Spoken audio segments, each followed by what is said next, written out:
Ora, muito bem. Olha, será que dá tempo? Eu vou ler um pedacinho. O artigo chama-se O Poder da Loucura. O discurso comunista mudou muito ao longo dos tempos. Começou declarando que a classe revolucionária incumbida de destruir o capitalismo era o proletariado industrial. Desde Herbert Marcuse, acredita que os proletários são os vendidos e que a tarefa de transformar o mundo cabe aos estudantes, prostitutas, bandidos e drogados. No Brasil, também aos funcionários públicos, que Marx considerava aliados naturais da burguesia. Começou proclamando que ideias e doutrinas eram apenas um véu de aparências tecido em cima do interesse de classes. Decorrido um século e meio, admite, com Ernesto Laclau, que as classes nem mesmo existem, que elas são criadas pela propaganda revolucionária conforme os interesses do partido do momento. É difícil debater com gente que muda de conversa cada vez que a discussão aperta. Mas uma coisa é inegável. A mentalidade comunista, que no início era um bloco dogmático de ideias prontas, foi se tornando uma trama obscura e proteiforme, um labirinto móvel de subterfúgios e desconversas quase impossíveis de descrever. Na mesma medida, a adesão ao comunismo, que era a aceitação pura e simples de um esquema explicativo prêt-à-porter, foi se transmutando num processo psicológico complexo que se parece menos com a crença numa ideologia do que com a contaminação neurótica numa massa turva de sentimentos confusos. Esse processo reflete a adaptação progressiva do movimento comunista às situações culturais criadas pelo descrédito intelectual do marxismo originário e pela necessidade de substituí-lo por novas versões cada vez mais escorregadias, imunes à crítica racional. Parênteses. O marxismo começou proclamando que ele era uma ciência objetiva da sociedade. Passados 100 e poucos anos, veio o negócio do desconstrucionismo, que diz que não existe ciência objetiva nenhuma, que não existe nem a realidade, tudo que existe é a fala e o discurso. E os caras acreditam que há uma continuidade, que ainda é a mesma doutrina. O que é isso, meu Deus do céu? Se tivesse a esquerda toda, todo mundo aderiu ao desconstrucionismo. Mas continua achando até que são marxistas. Então, você vê como o negócio é plástico. Ao longo desse processo, a propaganda comunista, que no início era propriamente uma doutrinação, repetição obsessiva de teses dogmáticas, foi se transformando cada vez mais num envolvimento emocional sem conteúdo doutrinal explícito, inoculando nos militantes menos uma concepção do mundo do que um sentimento de participação comunitária fundado no ódio a entidades cada vez mais vagas e menos definíveis.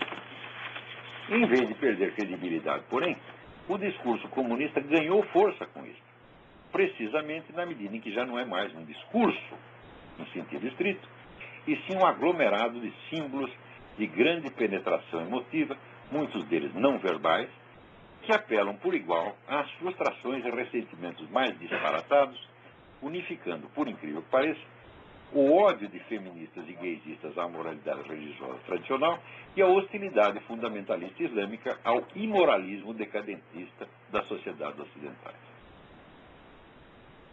A coerência do discurso ideológico já não importa mais.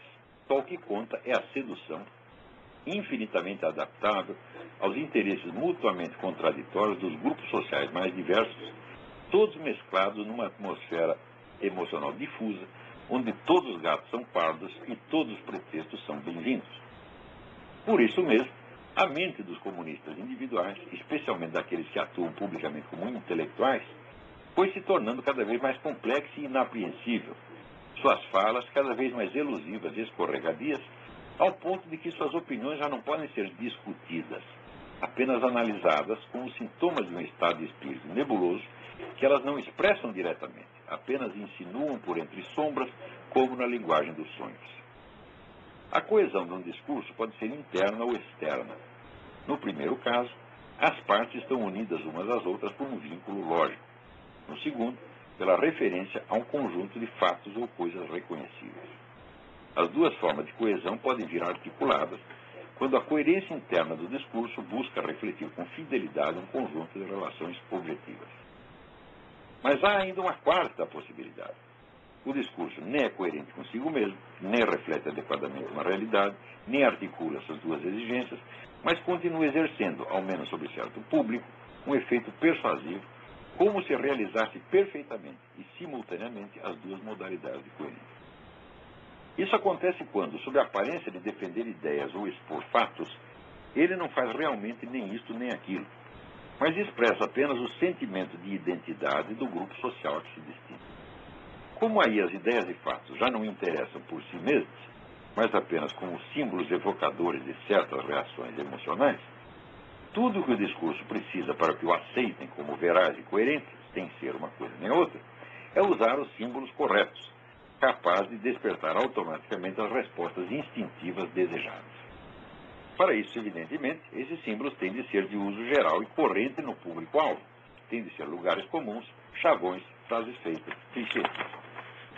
Uma linguagem de clichês pode ser usada deliberadamente, com arte e técnica, por um demagogo ou propagandista hábil, dominador dos meios de manipular as emoções do público.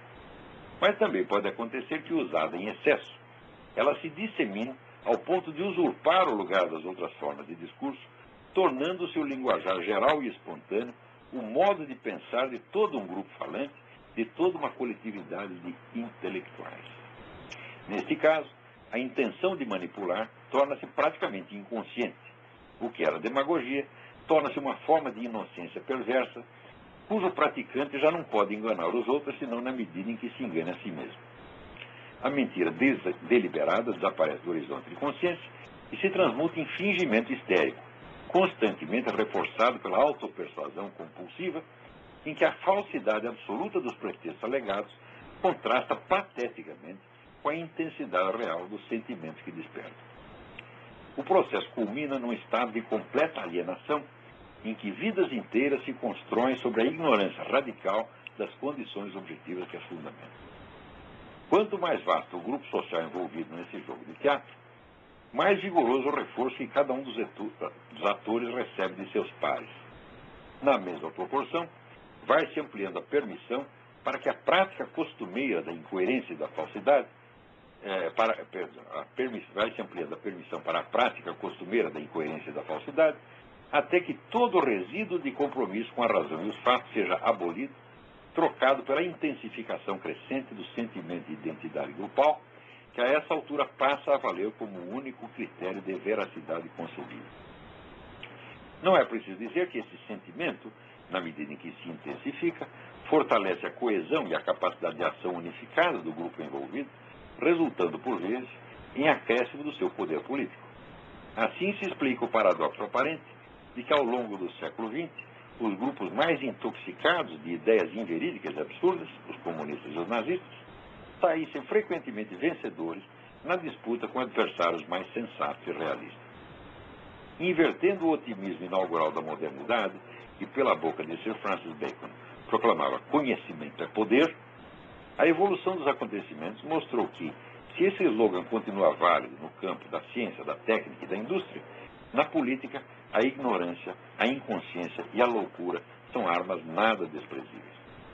E isto não apenas no sentido banal de que a sonsice das massas pode ser manipulada por um demagogo esperto, mas no sentido muito mais temível de que o manipulador pode se tornar tanto mais eficiente na medida em que ele próprio seja ignorante, inconsciente e louco.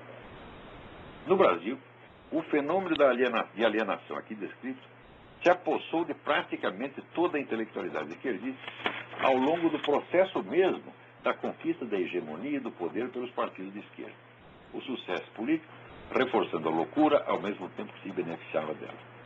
Há muitos anos não leio uma só linha escrita por intelectual de esquerda neste país onde não se note uma linguagem de chavões auto-hipnóticos, substituindo e abolindo as exigências mais elementares da razão e do senso de realidade. Os exemplos são tantos e tão onipresentes que a única dificuldade em colhê-los é o embarras de choix. Em compensação, eles se parecem tanto uns com os outros, a uniformidade psíquica que os inspira no fundo é tão patente e repetitiva, que examinar um deles é, de certo modo, dar conta de todos. Em artigos seguintes desta série, examinarei com certa minúcia um desses escritos, tomado como amostra de laboratório. Ele não se distingue em nada de seus similares que circulam às pencas pela mídia impressa e pela internet. Escolhi-o por duas razões apenas. É texto que alude à minha pessoa, o que me facilita a averiguação dos fatos por testemunho direto. Segundo, ele manifesta de maneira especialmente clara o estado mental da intelectualidade esquerdista, por ter sido escrito por um dos seus membros mais tipicamente burros e loucos da comunidade, o Sr. Caio Navarro de Toledo. Então, estou me referindo a esse mesmo artigo, ao qual eludi brevemente, e que merecerá, pela deformidade mental que o inspira, né, um exame um pouco mais aprofundado. Porém,